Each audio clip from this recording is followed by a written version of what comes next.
Good morning બાળકો.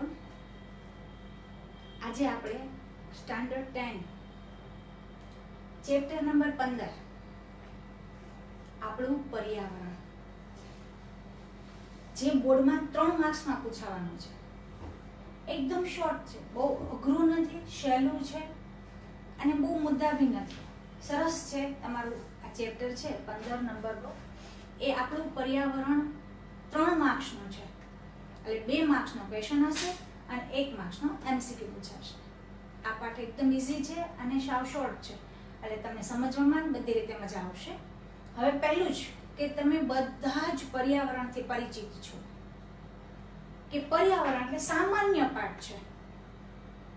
આપણું આ ચેપ્ટર છે સાવ એકદમ ઇઝી છે, આપણું પર્યાવરણ. તો પહેલા સમજતા પહેલા કે પર્યાવરણ એટલે શું, આપણે કહ્યું છે કે આપણા પર્યાવરણ શબ્દથી આપણે પરિચિત છીએ જ. તો પહેલું કે પર્યાવરણ એટલે શું ભાઈ? તો કે બધા સજીવોને, આ પાઠનો સારાંશ બોલું છું કે આ પાઠની અંદર, આ ચેપ્ટરની અંદર પૂછાવાનું શું છે, આ પાઠ આપણને શું કહેવા માંગે છે,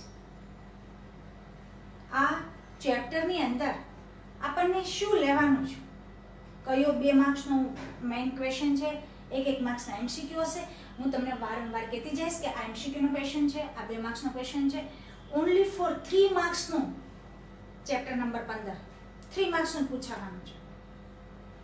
તો ફરીથી પાછું કહી દો કે પર્યાવરણ એટલે શું? તો કે પર્યાવરણ એટલે બધા સજીવોના જીવન અને વિકાસ. ફરીથી બોલું છું, બધા જ સજીવોના જીવન અને વિકાસને અસર કરતી બધી જ બાહ્ય એટલે બહારની પરિસ્થિતિ અને પરિબળો, આ બંનેનો જો સરવાળો કરવામાં આવે એટલે પર્યાવરણ. ફરીથી પાછું બોલું છું કે બધા જ સજીવો, આપણને લખ્યું છે કે આપણે પર્યાવરણ શબ્દથી પરિચિત છીએ જ. તો પર્યાવરણ એટલે શું? તો કે પર્યાવરણ એટલે બધા જ સજીવો, એમાં વનસ્પતિ બી આવી જાય, પ્રાણીઓ આવી જાય, જીવજંતુઓ આવી જાય, આ બધા જ સજીવો આવી જાય. એ બધા જ સજીવોના જીવન અને એનો જો વિકાસ અને વૃદ્ધિ ને અસર કરતા આ પરિસ્થિતિ અને પર્યાવરણ, આ બંનેનો જો સરવાળો કરવામાં આવે ને એટલે આપણું પર્યાવરણ. પરિબળ અને પરિસ્થિતિ, આ બંનેનો જો સરવાળો કરવામાં આવે તો આપણું પર્યાવરણ બની જશે. હવે પહેલું જ કે આપણે પર્યાવરણ પરિચિત છીએ જ, તો આપણે મેં પર્યાવરણની વ્યાખ્યા બી તમને કહી દીધી છે. આ શબ્દનો ઉપયોગ ઘણી વખત ટેલિવિઝન પર, સમાચાર પત્રોમાં અને આપણી આસપાસના લોકો દ્વારા આપણે રીતે કરાય છે. આપણા વડીલો આપણને કહે છે, ઘણી વખત આપણે વડીલો સાથે બેઠા હોય ને, દાદા દાદી સાથે બેઠા હોય ત્યારે આપણને વાત કરતા હોય છે કે હવે પર્યાવરણ કે વાતાવરણ પહેલા જેવું નથી. ઘણી વખતે આપણે દાદી સાથે સાંભળ્યું હોય છે કે દાદીમાં તો આપણે દાદા કહેતા હોય છે, પપ્પા એવું બી કહેતા હોય કે હવે છે ને પર્યાવરણ પહેલા જેવું રહ્યું નથી, અત્યારે એકદમ ગંદુ થઈ ગયું છે પર્યાવરણ. પહેલા એકદમ ચોખ્ખું ક્લીન વાતાવરણ હતું. બીજા એવું કહે છે કે આપણે તંદુરસ્ત કે સ્વચ્છ વાતાવરણમાં જ કામ કરવું જોઈએ. તો વાતાવરણ જો ગંદુ હોય કે અસ્વચ્છ હોય તો આપણે કામ કરી શકીએ નહીં, માંદા પડી જાય, આપણને અસ્વચ્છ એટલે કે અપર્યાવરણ લાગુ પડી જાય છે. પર્યાવરણીય સમસ્યાઓ પર ચર્ચા કરવા માટે વિકસિત તેમજ વિકાસશીલ દેશો વૈશ્વિક સંમેલન, એટલે કે વિશ્વની અંદર જે ક્રિયાઓ થાય છે, સંમેલન પણ નિયત રીતે કરતા રહ્યા છે. આ પ્રકરણમાં આપણે કઈ રીતે ચર્ચા કરશું? આ તો આપણે ખાલી પર્યાવરણ વિશે જોયું. તો આ ચેપ્ટરની અંદર આપણે શીખવાનું શું છે કે વિવિધ પરિબળો પર્યાવરણમાં કઈ રીતે અન્યોન ક્રિયા કરે છે. અન્યોન એટલે અન્ય જુદી જુદીઓ ક્રિયા કરે છે અને પર્યાવરણ પર શું અસર પહોંચાડી રહી ને એ આપણા ચેપ્ટરની અંદર શીખવાનું છે. તો પહેલું જ મેં તમને પર્યાવરણ કહ્યું હતું કે પર્યાવરણ એટલે શું. હવે આ લેસનની અંદર, આ ચેપ્ટરની અંદર પૂછાવાનું શું છે? તો પહેલું પર્યાવરણ તો આપણે જતું કર્યું કે પર્યાવરણ એટલે શું, તો કે બધા સજીવોના પરિબળ અને પરિસ્થિતિ, આ બંનેનો સરવાળો એટલે પર્યાવરણ. પરંતુ પર્યાવરણ એ નિશ્ચન તંત્ર, એમની નીચે. તો નિશ્ચન તંત્ર એટલે શું? પાઠની શરૂઆત, તમારા લેશનની શરૂઆત અહીંથી થઈ છે કે નિવસન તંત્ર એટલે શું. તો કે નિવસન તંત્ર અને તેના ઘટકો, સંઘટકો ક્યાં ક્યાં છે. પહેલો જ પ્રશ્ન આપણને અહીંથી જ કહી દીધો કે નિવસન તંત્ર, આપણે હમણાં પર્યાવરણની વ્યાખ્યા જોઈ હતી એવી જ રીતે નિવસન તંત્ર છે કે બધા સજીવો અને તેના ભૌતિક પરિબળ, પરિસ્થિતિ, આ બંને વચ્ચે જો આંતરક્રિયાથી બનતું તંત્ર એટલે નિવસન તંત્ર. આપણે જે કામ કરીએ છીએ, આપણે જે જીવીએ છીએ, આપણું જે ગુજરાન ચલાવીએ છીએ, તો કઈ એક અવસ્થામાં જે ગુજરાન ચલાવીએ છીએ, આપણે જીવીએ છીએ, શ્વાસોશ્વાસની પ્રક્રિયા કરીએ છીએ, રોજે રોજનું વર્ક કરીએ છીએ, એ એક સ્થાનિક જગ્યાએ કરીએ છીએ અને એનાથી જે તંત્ર બને છે ને એને નિવસન તંત્ર કહેવાય છે. એના ઘટકો કયા કયા, સંઘટકો કયા કયા છે. તો કે નિવસન તંત્રના ઘટકો જૈવિક અને અજૈવિક પરિબળ હોય છે. ફરીથી પાછું બોલું છું, નિવસન તંત્ર એટલે કે બધા સજીવો તેના ભૌતિક પરિબળો, ભૌતિક પર્યાવરણ ને અસર કરતું બંને વચ્ચે આંતરક્રિયા કરે છે. આંતરક્રિયા કરીને જે તંત્ર બનાવે એમને શું કહેવામાં આવે છે? નિવસન તંત્ર. તો નિવસન તંત્રના ઘટકો કયા કયા છે? એક ઘટક છે જૈવિક અને બીજું અજૈવિક છે. કદાચ તો તમને અહીંયા આપેલું જ છે કે જૈવિક ઘટકો અને અજૈવિક ઘટકો. નિવસન તંત્રના બંને ઘટકો છે, જૈવિક ઘટકો અને અજૈવિક ઘટકો. હવે આ પાઠની અંદર તમને એમ છે કે જૈવિક ઘટકો કોને કહેવાય, અજૈવિક ઘટકો કોને કહેવાય, પહેલા સમજાવી દઉં પછી આપણે અહીંથી શરૂઆત કરશું. તો અજૈવિક ઘટકો એટલે કે જે નિર્જીવ સજીવો હોય ને એમને લાગુ પડે છે. નિર્જીવ વસ્તુઓ, શું ફરીથી બોલું છું કે જૈવિક ઘટકો અને અજૈવિક ઘટકો નિવસન તંત્રના બે પાર્ટ પડે છે, બે ભાગ પડે છે, એના ઘટકો છે. તો અજૈવિક ઘટકો એટલે કે નિર્જીવ પદાર્થો માટે છે. નિર્જીવ પદાર્થો એટલે કયા કયા છે? જો તાપમાન, વરસાદ, હવા, ભૂમિ તેમજ ખનિજ તત્વો વગેરે બધા કેવા છે? અજૈવિક ઘટકો છે. તો તમને એમ થાય કે જૈવિક એટલે કે જે સજીવો દ્વારા જે ઘટકોનું સંચાલન થાય છે. સજીવો કોણ કોણ છે? તો કે સજીવોમાં આવે છે ઉત્પાદકો, ઉપભોગીઓ અને વિઘટકો. આ પાઠ પડે છે. તમે આ રીતે સરસ મેપ બનાવી શકો તમે કે નિવસન તંત્ર બહુ સરસ કરી શકો. પછી એમના બે પાર્ટ પાડી નાખો. નિવસન તંત્રના ઘટકો કયા કયા છે? તો અજૈવિક ઘટક, બીજું છે જૈવિક ઘટકો. બે પાર્ટ પાડી નાખ્યા છે. તો કે જૈવિક ઘટકોમાં કોણ કોણ આવે છે ભાઈ? તો તમે અહીંયા જોઈ શકો છો જૈવિક ઘટકોની અંદર તમને આપેલું જ છે. તો કે તાપમાન આવે છે, હવા છે તમારી પાસે, જો ભૂમિ,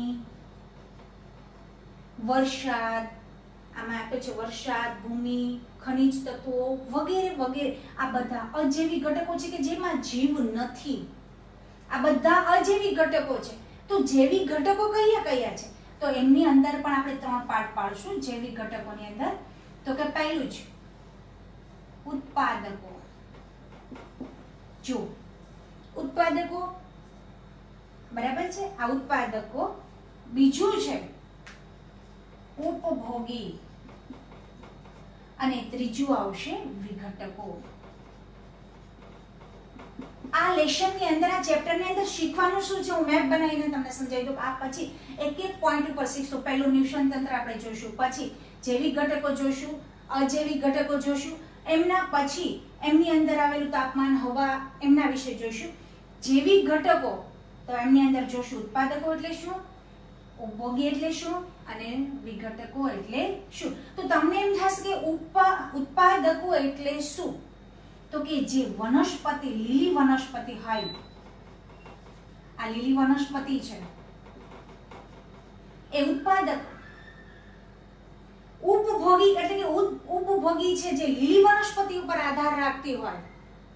ઉપભોગી એટલે આપણે લોકો આવી જાય એમ. વનસ્પતિ છે એ ઉત્પાદકો છે, ઉપભોગી એટલે કે જે શાકાહારી છે એ, અને વિઘટકો એટલે કે સૂક્ષ્મ જીવો આવે. આ રીતે સમાવેશ થશે બધાનો. હવે પોઈન્ટ ટુ પોઈન્ટ આપણે જોતા જઈશું. ખાલી આ તમને મેં લેશનનો સારાંશ બતાવ્યો છે કે આ લેશનની અંદર આપણે આટલા પોઈન્ટ શીખવાના છે.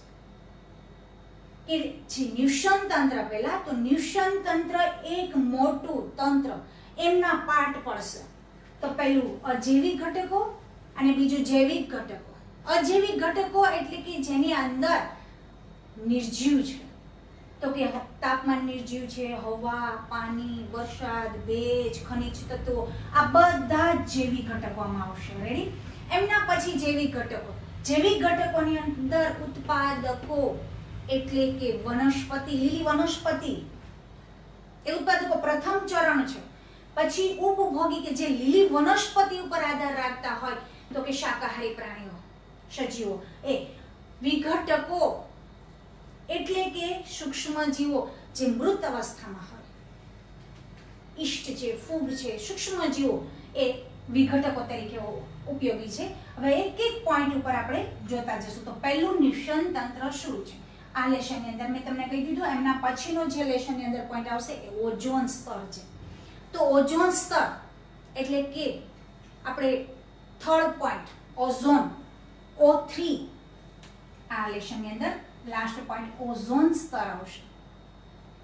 O3 ઓઝોનનું અણુસૂત્ર O3 છે કે 3 પળથી બનેલું જે સ્તર છે ઓઝોન સ્તર, એ અત્યારે એ પળની અંદર ગાબડા પડી ગયા છે. એટલે જ આપણને વાતાવરણની અંદર બધી જ પ્રક્રિયાઓ થઈ છે, જે ન થવાની અત્યારે પ્રક્રિયાઓ થઈ છે. એ આમને કારણે ઓઝોન સ્તર છે એમની લાભ અને ગેરલાભ આપણે પણ જોઈશું. આ પાઠનું તમારું આખો સારાંશ છે. હવે પછી આપણે એક એક પોઈન્ટ જોતા જશું. ફરીથી પાછું લઉં છું કે બધા સજીવો, ખાસ ધ્યાન રાખજો, બધા સજીવો જેવા કે વનસ્પતિઓ, પ્રાણીઓ, સૂક્ષ્મજીવો તેમજ માનવ, એટલે કે બધા સજીવો આવી ગયા.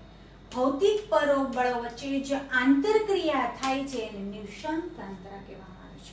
મેં તમને આની પહેલા જ વ્યાખ્યા બનાવી દીધી. એમાં મેં બધા સજીવો કહ્યા એટલે બધા આવી જશે.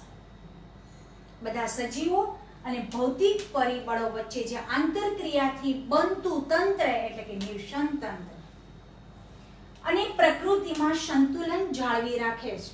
કોણ? નિષન તંત્ર.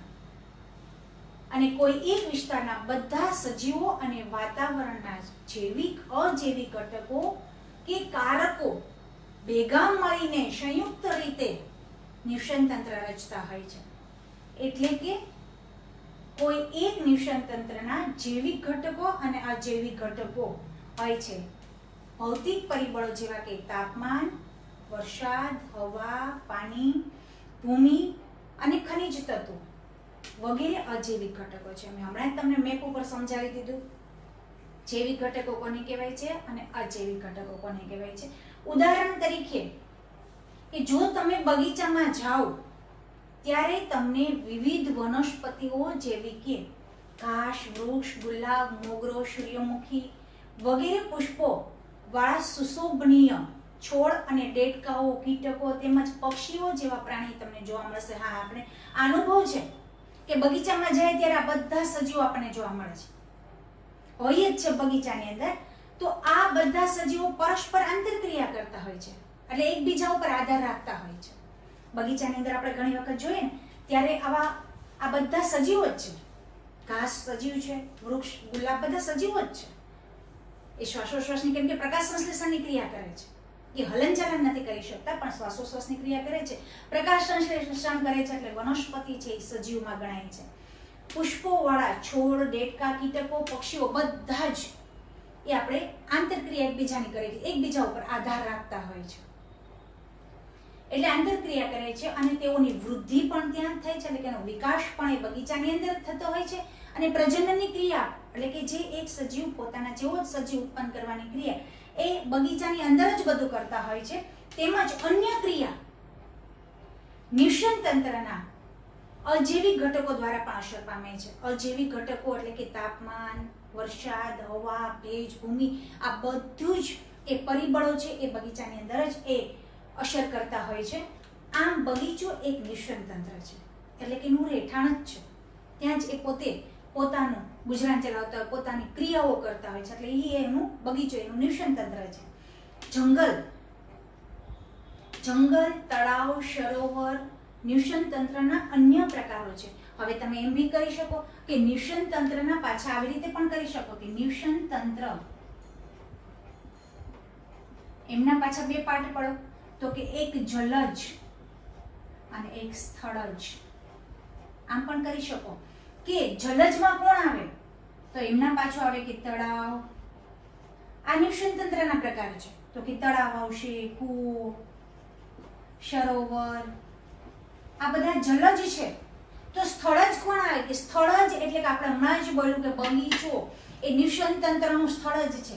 તો એ સમજી લો કે બગીચો છે, પછી જંગલ છે, આ બધા તૃણભૂમિ છે, આ બધા સ્થળ જ છે અને આ જલજ છે, એ પણ નિષન તંત્રના પ્રકારો છે. તો નિષન તંત્રના પ્રકાર જૈવિક અને અજૈવિક, એ સિવાયના બીજા બે પ્રકાર તો કે જલજ અને સ્થળજ. તો પ્રજનન ક્રિયા અસર પામે છે, એટલે આમ બગીચો એ એક એનું નિષન તંત્ર છે. તો જંગલ એટલે કે વન, તળાવ, સરોવર વગેરે એ નિષન તંત્રના અન્ય પ્રકાર છે કે જે કુદરતી કે નૈસર્ગિક નિષન તંત્રના ઉદાહરણ છે. જ્યારે બગીચો કે ઉદ્યાન બંને એક જ અર્થ થાય, અને ખેતર માનવ સર્જિત છે. જ્યારે જે પાણી છે, હવા છે, એ કુદરતી છે. હવે એમના પછીની એક પ્રવૃત્તિ આપણે જોઈશું. શું કહે છે કે તમે માછલી ઘર જોયું છે? આવો આપણે બનાવવાનો પ્રયત્ન કરીએ. માછલી ઘર બનાવતી વખતે આપણે કોઈ બાબતોને ધ્યાનમાં રાખવી જોઈએ. હા, માછલીનું ઘર બનાવતી વખતે આપણે તેમાં નાની નાની માછલીઓ એકદમ સૂક્ષ્મ એટલે કે એકદમ નાના ઘાસના તૃણ નાખવા જોઈએ. પછી ઓક્સિજન યુક્ત હવાનો આપણે એની સગવડ કરવી જોઈએ. વારંવાર એમનું સાફ કરવું જોઈએ. માછલીઓને તરવા માટે પૂરતી જગ્યા એટલે કે મોટી જાર જોઈએ. પાણી, ઓક્સિજન તેમજ ખોરાક પણ એની અંદર નાખવો જોઈએ, જેથી માછલી પોતાનું ગુજરાન વ્યવસ્થિત રીતે ચલાવી શકે, પોતાનું જીવન છે એ નિર્વાહ કરી શકે. આપણે ઓક્સિજન પંપ દ્વારા ઓક્સિજન અને તેમાં માછલીનો ખોરાક આપી શકીએ, જે ઝાડમાંથી એ પ્રાપ્ત કરી શકે. તમે ઘણી વખત માછલી ઘર જોયું હશે કે માછલી ઘરની અંદર એક પંપ દ્વારા એને ઓક્સિજન આપવામાં આવે છે. એક પંપ દ્વારા, નાનો એવો પંપ હોય છે જે બજારમાં આપણને મળી રહે, એના દ્વારા ઓક્સિજન પણ માછલીને પૂરું પાડવામાં આવે છે. અને નાના નાના કાંકરાઓ પણ, આમાં આપણે બતાવ્યું નથી પણ નાના નાના પથ્થર, એકદમ સૂક્ષ્મ પથ્થર હોય છે, એ અંદર એમને નાખવામાં આવે છે અને એની અંદર એક નાનું નાનું ઘાસ પણ ઉગાડવામાં છે, જેથી નાની નાની માછલીઓ છે એ એના ઉપર નિર્ભર કરી શકે છે.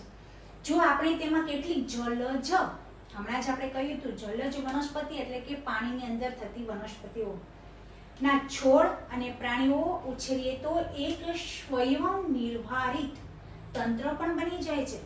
આપણે હમણાં જ જોયું કે જો આપણે માછલીને આવી રીતે બધી સગવડ કરી દઈએ તો માછલી પોતાનું સ્વયં નિર્ધારિત એટલે કે પોતાનું એ નિષન તંત્ર બનાવી શકે છે. શું તમે વિચારી શકો છો કે આ કઈ રીતે થાય છે? જે આપણે હમણાં જ કહ્યું હતું કે એક મોટી જાર લઈ લો, એની અંદર નાના નાના પથરા, નાનું નાનું એક ઘાસ ઉગાડી દો અને ઓક્સિજન એમને પૂરતા પ્રમાણમાં અને ખોરાક આપી દો, તો માછલી છે એ સ્વયં નિર્ધારિત પોતાનું નિષન તંત્ર બનાવી શકે છે. એક માછલી ઘર તે માનવ સર્જિત નિષન તંત્રનું એક મોટું ઉદાહરણ છે. હવે કદાચ એમસીક્યુમાં પૂછાય કે નિષન તંત્ર, માનવ સર્જિત નિષન તંત્રનું એક ઉદાહરણ આપો, તો તમારે માછલી ઘર લખી શકો છો. માછલી ઘર છે એ માનવ નિર્મિત છે, એ માનવ દ્વારા બનાવેલું એક સ્વયં નિર્ધારિત તંત્ર છે, જે નિષન તંત્રનું ઉદાહરણ છે. આવી રીતે માછલી ઘર બનાવ્યા પછી તેને કેટલા સમય સુધી જેવું છે તેવું જ મૂકી રાખી શકીએ છીએ? જો ક્વેશ્ચન પૂછ્યો છે આપણને, શું કોઈક વાર તેને સ્વચ્છ કરવું જરૂરી છે? હા. માછલી ઘર બનાવ્યા પછી એવું ને એવું એટલે કે જે પરિસ્થિતિમાં હતું આપણે બનાવ્યું છે એવું ને એવું એ કેટલા સમય સુધી? તો કે 2 કે 3 દિવસ જ રાખી શકીએ. કોઈક વાર એને સ્વચ્છ કરવું જરૂરી છે? હા. શું કામ? શું કામ સ્વચ્છ કરવું જોઈએ? જો આપણે એ પૂછે શું આપણે આવી રીતે તળાવ સરોવરને પણ સ્વચ્છ કરવા જોઈએ? શા માટે? શા માટે નહીં? શા માટે નહીં તો નહીં જ, પરંતુ શા માટે એને સ્વચ્છ કરવા જોઈએ? કારણ કે અંદર માછલીઓ છે પોતાના ઉત્સર્ગ દ્રવ્યો છે એનો નિકાલ કરતા હોય છે, પ્રજનન કરતા હોય છે. એનો ઉત્સર્ગ દ્રવ્યો ખોરાકનો, વધારા ખોરાકનો એ દ્રવ્યો બહાર કાઢતા હોય છે. એટલા માટે એ ગંદુ ન થાય, એ ગંદાથી અન્ય માછલીઓ એ મરી પણ શકે છે. એટલા માટે તળાવ કે માછલી ઘર થોડા અંતરે સાફ કરવું જોઈએ. ચાલો હવે જોઈશું કે આપણે અગાઉના ધોરણમાં શીખી ગયા છે. માછલી ઘર તો આપણે જોઈ લીધું, એના પેશન્ટ પણ આપણે જોઈ લીધા. અગાઉના ધોરણમાં આપણે શીખી ગયા છે કે જીવન નિર્વાહ એટલે કે જીવન જીવવા માટેના આધારો, સજીવને હમણાં જ આપણે જોયું, મેં તમને હમણાં બતાવ્યું હતું, ઉત્પાદક એટલે કે લીલી વનસ્પતિઓ, ઉત્પાદકો, ઉપભોગી એટલે માનવ કે જે શાકાહારી છે, જે આપણે વનસ્પતિ ઉપર આપણે આધાર રાખતા હોય છે એટલે ઉપભોગી, અને વિઘટકો હમણાં આપણે મેપ ઉપર જોયું હતું, વિઘટકોના જૂથ કે સમૂહમાં વહેંચી શકાય છે. આવો યાદ કરવાનો પ્રયત્ન કરીએ છીએ કે સ્વનિર્ભર કે સ્વયં સંચાલિત ન્યુશન તંત્રને સ્વયં બનાવે છે. કયા સજીવો? સૂર્યપ્રકાશ. બહુ મસ્ત પોઈન્ટ આવ્યો છે, જે આપણે હમણાં જ લેસન નંબર 6 જૈવિક પ્રક્રિયાની અંદર આપણે આખો પોઈન્ટ શીખી ગયા છે. શું કહે છે કે કયા સજીવો સૂર્યના પ્રકાશ તેમજ ક્લોરોફિલની હાજરીમાં અકાર્બનિક પદાર્થોને કાર્બનિક પદાર્થો જેવા કે શર્કરા તેમજ સ્ટાર્ચનું નિર્માણ કરી શકે છે? લીલી વનસ્પતિ. ક્વેશ્ચન પૂછ્યો છે આપણને કે કયો એવો પદાર્થ છે સ્વયં સંચાલિત એટલે કે સ્વયંપોષી? કયો એવો પદાર્થ, કયો એવો સજીવ છે પોતે પોતાની જાતે ખોરાક બનાવી શકતો હોય?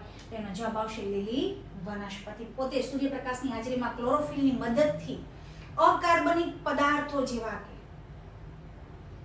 અકાર્બનિક પદાર્થોને કાર્બનિક પદાર્થોમાં ફેરવી સ્ટાર્ચ અને શું કહે છે શર્કરાનું રૂપાંતર કરી શકે છે, જેને શું કહેવામાં આવે છે? પ્રકાશ સંશ્લેષણ. એ પ્રકાશ સંશ્લેષણ કોણ કરે છે? તો કે લીલી વનસ્પતિ, જે કે આપણે જૈવિક પ્રક્રિયાની અંદર શીખી ગયા છે.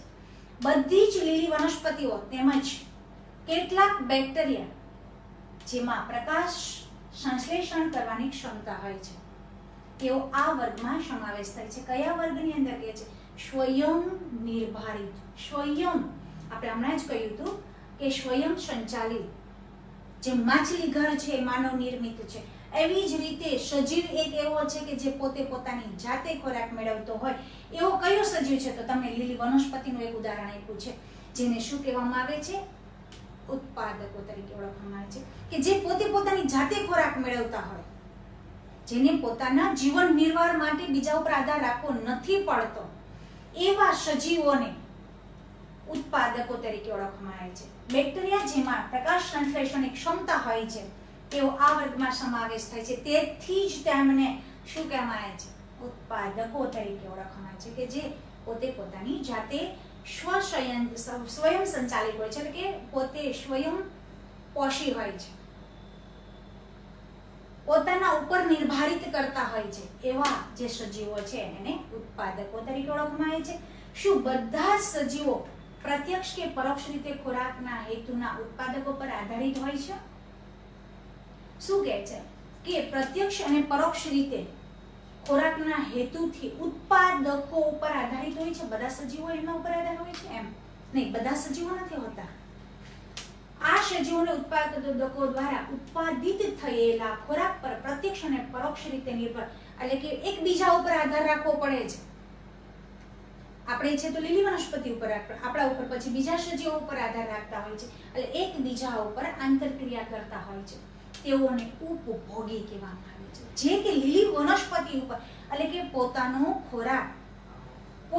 ખોરાક લેવા માટે જો એ લીલી વનસ્પતિ ઉપર આધાર રાખતા હોય, એટલે કે ઉત્પાદકો ઉપર આધાર રાખતા હોય, એવા સજીવોને ઉપભોગી સજીવો કહેવામાં આવે છે. કયા કયા છે ઉપભોગી? તો કે ઉપભોગીઓ મુખ્યત્વે શાકાહારી, માંસાહારી અને સર્વાહારી તેમજ પરોપજીવીમાં વહેંચવામાં આવે છે. ખાસ ધ્યાન રાખજો, ફરીથી પાછું બોલું છું કે ઉત્પાદકો એટલે કે લીલી વનસ્પતિ, રાઈટ. હવે પછી ઉત્પાદકોમાં તો તમને સમજાઈ ગયું કે લીલી વનસ્પતિ છે. હવે ઉપભોગી, તો કે ઉપભોગીમાં કયા કયા સજીવોનો સમાવેશ થાય? તો કે શાકાહારી, માંસાહારી અને સર્વાહારી એટલે બંને ખાતા હોય એને મિશ્રાહારી. પરોપજીવી એટલે બીજા ઉપર આધાર રાખતા હોય એવા વિભાગોમાં વહેંચવામાં આવે છે. શું આમાંથી પ્રત્યેક પ્રકારના વર્ગના ઉદાહરણ જણાવી શકો છો? તો કે હા. શું કહે છે? પ્રત્યેક વર્ગ એટલે ત્રણેય વર્ગના એક એક ઉદાહરણ જણાવી શકો છો? તો કે શાકાહારીમાં કોણ આવી જાય ભાઈ? તો કે ગાય અને હરણ એ શાકાહારી છે. તમે અહીંયા કરી શકો છો. આપણને પ્રશ્ન પૂછ્યો છે એટલે આપણે આન્સર આપવો પડશે કે શું આમાંથી પ્રત્યેક વર્ગના ઉદાહરણ તમે જણાવી શકો છો? તો કે હા, આનું છે ગાય, ગાય અને હરણ આવશે શાકાહારી. તો કે માંસાહારીમાં, તો કે માંસાહારીમાં સિંહ કરી શકો તમે. સિંહ છે, વાઘ છે, દીપડો છે, એ બધા માંસાહારી છે. પ્લસ સર્વાહારી, તો કે સર્વાહારીમાં કોણ આવી શકે છે? તો કે સર્વાહારીમાં વંદો કરો. હા, વંદો અને માનવ તો સર્વાહારી જ છે, બધું લઈ શકે. માનવ લીલી વનસ્પતિ લઈ શકે અને માંસાહારી લઈ શકે. માનવ બધામાં આવી જાય કે અત્યારે બધો ખોરાક લે છે એટલે માનવ સર્વાહારીમાં આવી જાય, માંસાહારીમાં બી આવી જાય.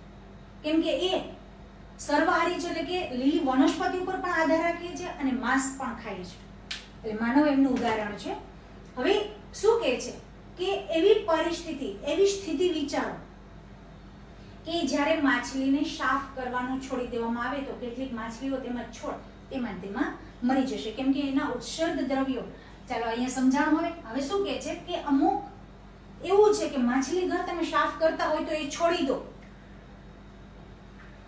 તો શું થશે? તો કે માછલીઓ એમાં ને એમાં મરી જશે. શું તમે કદી વિચાર્યું છે કે ખરેખર શું થાય છે? જ્યારે એક સજીવ મરે છે ત્યારે જીવાણુ એટલે કે એની અંદર જે બેક્ટેરિયા, માણસ મરી જાય ને પછી થોડો સમય થાય ને એની અંદર બેક્ટેરિયા ઉત્પન્ન થશે એટલે કે જીવાણુ ઉત્પન્ન થશે અને ફૂગ જેવા સૂક્ષ્મ જીવ, મૃત જીવ એટલે મૃત જીવ એટલે કે જે સજીવ છે એનો મૃતદેહ, અવશેષ નું વિઘટન, અપમાર્જન થાય છે. વિઘટન એટલે એનો કોહવાટ થાય છે. આ સૂક્ષ્મ જીવો વિઘટકો છે. હમણાં જ આપણે પહેલું જોયું ઉત્પાદકો જોયું, પછી જોયું ઉપભોગી. હવે શું જોશું આપણે? વિઘટકો. તો કે વિઘટકો એટલે કયા? તો કે જે માછલી, સમજી લો કે એ માછલી ઘરની અંદર જ મૃત પામે છે તો એની અંદર જે બેક્ટેરિયાઓ, સૂક્ષ્મ જીવાણુ ઉત્પન્ન થાય છે એના મૃતદેહનો અવશેષ છે વિઘટનમાં રૂપાંતર પામીને એમને વિઘટકો તરીકે ઓળખવામાં આવે છે. કારણ કે તેઓ જટિલ કાર્બનિક પદાર્થોનું સરળ અકાર્બનિક પદાર્થોનું શું કરે છે? વિઘટન કરે છે અને જે શું કરે છે? ભૂમિમાં ભળી જાય છે એટલે કે અવશેષ ઉત્પન્ન કરે છે, ભળી જાય છે અને વનસ્પતિઓ દ્વારા પુનઃ ઉપયોગમાં પાછું લઈ શકાય છે. એટલે ચક્ર સતત ચાલતું રહેશે. વિચારો કે તેઓના વિઘટકોની ગેરહાજરીમાં મરેલા પ્રાણીઓ અને વનસ્પતિ પર શું અસર થશે? એનું કોહવાટ થાય, વિઘટન થાય અને પાછું એને ફરીથી એ ઉપયોગમાં લઈ શકાય છે. શું વિઘટનો અહીંયા ગેરહાજરીમાં પણ ભૂમિની પ્રાકૃતિક પુનઃરચના થઈ શકે ખરી? એમાંથી પણ આપણે પાછા ખનિજ તત્વો લઈ શકીએ છીએ. જે મૃતદેહમાંથી અવશેષો, આપણે ઘણી વખત એવું બી જાણ્યું છે કે ઘણા વર્ષો પહેલા એ મૃતદેહ, વનસ્પતિ અને પ્રાણીઓના મૃતદેહ જમીનમાં દટાઈ ગયા પછી એમાંથી ખનિજ તત્વો મળે છે, પેટ્રોલિયમ મળે છે. તો આમાં એવું નથી, પણ જો વનસ્પતિ એટલે કે માછલી ઘરની અંદર જો માછલીઓ મરી જાય છે એમાંથી ને એમાંથી પુનઃ ઉપયોગમાં પાછું એને લઈ શકાય છે. હવે પ્રવૃત્તિ આપણે પાછું કરશું કે માછલી ઘર બનાવતી વખતે શું તમે એ વાતનું ધ્યાન રાખ્યું છે કે એવા જળચર પ્રાણીઓ, જળચર એટલે કે પાણીની અંદર રહેતા પ્રાણીઓ સાથે ન રાખીએ તો બીજા પ્રાણીઓને ખાઈ જાય? હા, એવા ભક્ષક પ્રાણીઓ છે જો એને માછલી ઘરમાં રાખીએ તો માછલીઓને એ ખાઈ જાય છે. હવે શું કહે છે કે જો ધ્યાનમાં ન રાખવામાં આવે તો શું થાય? તો કે જે માછલીઓ છે એનું એ ભક્ષક કરે છે. મોટા મોટા પ્રાણીઓ, જો જળચર પ્રાણીઓ માછલીની ઘરની અંદર રાખવામાં આવશે ને તો એ માછલીઓ છે એ ભક્ષક પ્રાણીઓ છે માછલીઓને ખાઈ જશે. જૂથ બનાવો અને ચર્ચા કરો કે ઉપયુક્ત સમૂહના સજીવો એકબીજા ઉપર નિર્ભર હોય છે એટલે આ તમને કોષ્ટક આપ્યા છે ને, એ 3 કોષ્ટકની અંદર કોણ કોની ઉપર આધાર રાખે છે ને એ કોષ્ટક તમારે અહીંયા બનાવવાનો છે. જળચર સજીવોના નામ ક્રમશઃ લખો અને એક સજીવ બીજા સજીવને ખાય છે અને એક શૃંખલાની સ્થાપના કરો. ઓછામાં ઓછા 3 તબક્કા તમારે અહીંયા બતાવવાના રહેશે. તો પેલું શું કહે છે? શું તમે અહીંયા કોઈ એક સજીવને સૌથી વધારે મહત્વનો ગણો છો? શા માટે? હા, એ પણ પ્રશ્ન કર્યો. પહેલા આપણે કોષ્ટક કરી લેશું કે પહેલું શું કહે છે કે લીલી નાની નાની લીલી વનસ્પતિ કે જે કુમળો છોડ છે, એ લીલી નાની નાની વનસ્પતિ કે તૃણ એકદમ કુમળો છોડ છે, નાની વનસ્પતિ છે, એના ઉપર કોણ આધાર રાખશે? તો કે એના ઉપર આ લીલી વનસ્પતિ છે, એકદમ નાની વનસ્પતિઓ છે. હવે ઈ શું કહે છે કે એમના ઉપર આપણે સમજી લો કે માછલી છે, એ આધાર રાખે, નાની માછલી, અને માછલી નાની, અને એ નાની માછલી ઉપર કોણ મોટી માછલી ઉપર આધાર રાખશે? લીલી વનસ્પતિ. ખાસ ધ્યાન રાખજો, આ 3 કોષ્ટક મેં બતાવ્યા છે કે લીલી વનસ્પતિ ઉપર કોણ આધાર રાખે? જે માછલી ઘર હોય એમાં નાનું આપણે કુમળું ઘાસ વાવેલું છે, એ નાનું લીલું ઘાસ છે, એ ઘાસ ઉપર કોણ આધાર રાખશે? તો કે એમાં નાની જે માછલીઓ હોય ને, એ માછલી એ કુમળું ઘાસ વીણીને ખાઈ જશે. એટલે શું કહે છે કે નાની માછલી છે એ ઘાસ ઉપર આધાર રાખશે. તો નાની માછલીને મોટી માછલી ક્યારેક આહાર ન મળવાથી, જો તમે માછલી ઘરમાં આહાર પૂરતા પ્રમાણમાં ન આપો તો મોટી માછલી છે એ નાની માછલીને ખાઈ જશે. એટલે તમને 3 તબક્કાઓ જો કે મોટી માછલી કોના ઉપર આધાર રાખે છે? નાની માછલી ઉપર. નાની માછલી કોના ઉપર આધાર રાખે છે? લીલી વનસ્પતિ ઉપર. આમ એકબીજાના તબક્કાઓ છે. એટલે આહાર શૃંખલા થઈ એકબીજા ઉપર આધાર રાખતા હોય છે. શું તમે કોઈ એક સમૂહને વધારે મહત્વનું ગણો છો? હા, સૌથી વધારે મહત્વનો જે વર્ગ હોય તો લીલી વનસ્પતિ છે. જો લીલી વનસ્પતિ જ ન હોત તો જીવન નિર્વાહિત થઈ શકત જ નહીં. કેમ કે લીલી વનસ્પતિ ન હોય તો માછલી ન હોય, માછલી ન હોય તો મોટી માછલીનું ઉત્પાદન, મોટી માછલી પોતાનું ગુજરાન ચલાવી શકત નહીં. અને આ જ રીતે સૌથી વધારેનો મહત્વનો આપણે કોઈ પણ એક તબક્કો ગણશો તો એ લીલી વનસ્પતિ છે. લીલી વનસ્પતિ ન હોય તો પણ આપણે પણ આ ઉત્પાદકો છે ઉપભોગી પણ એનું જીવન નિર્વાહિત કરી શકે નહીં. એટલે સૌથી મહત્વનો તબક્કો આપણે કોને ગણશું? લીલી વનસ્પતિને ગણશું.